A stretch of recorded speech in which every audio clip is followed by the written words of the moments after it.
Hey guys, Danny here from Metal Couch, and I want to talk to you about the new Megadeth album th1rT3en today.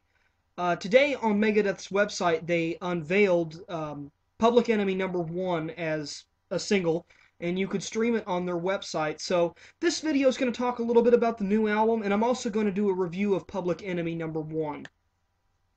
I'll start with the review first because I have some concerns about this new album, and I will explain that. Uh, First off, Public Enemy #1, I had heard the bootlegs, live video, whatever you want to call it. I was impressed with the track when I first heard it.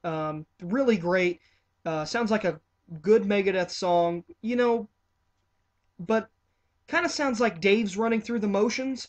However, Chris Broderick has some great solo work in Public Enemy #1, and all around it's a really aggressive track, and really looking forward to the album when I heard that track. So, for Public Enemy #1, if I had to give it a grade out of 1 through 10, I would probably give it a solid 8. Really good track. Nothing really new here, though. Just some all-out aggression from Megadeth, and that's not a bad thing at all. Now, I have some concerns about the new album, as the whole track listing has been unveiled today. Now, for all of you longtime Megadeth fans, I just pulled up the track listing here so I can show you this. For longtime Megadeth fans, some of these names are going to sound really familiar, and I guess my question would be why, but let me read off some song titles from the new album for you.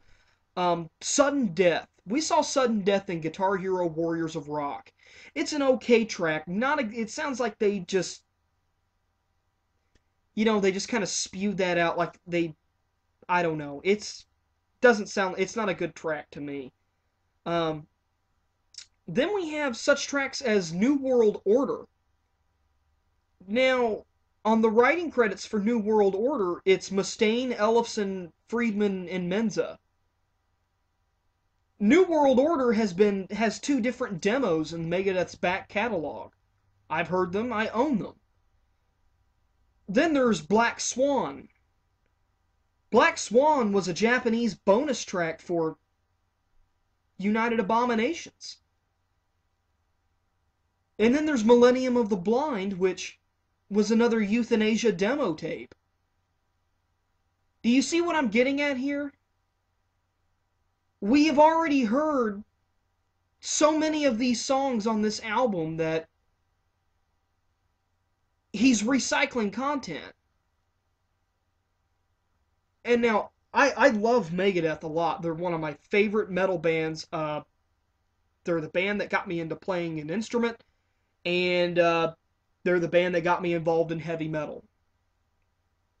I just find it a little bit weird that they had to recycle so much content on this album. When I heard Sudden Death was going to be on the album, I'm like, okay, yeah, Sudden Death, whoop-de-doo. We've already heard it before. It's already been released before. Alright, I can give up 1 out of 13 tracks on the new album. But when you have Sudden Death, Black Swan, New World Order, and Millennium of the Blind, that's a good chunk of the album. When you recycle content that we have already heard, it's... oh my god. That's like if Metallica were to go back and re-record Master of Puppets and re-release it under a different name. Granted that this album's probably going to sound great, and it's probably going to be a fantastic album, and may even be a candidate for Album of the Year for me, I just find it a little bit weird that he would recycle so many songs that we've heard already.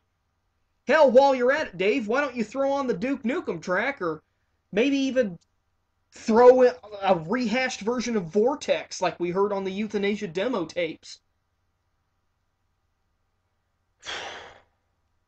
Alright, I've got that out of the way.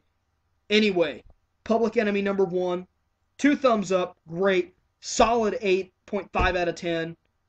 Great song. This is going to be a great album. I just wish that, there would have been some more original content.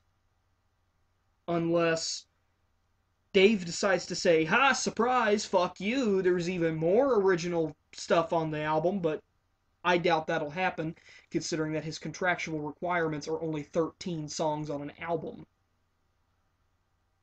Ran over. Listen to Public Enemy #1, and buy this album when it comes out. This is Danny here from Metal Couch, signing off.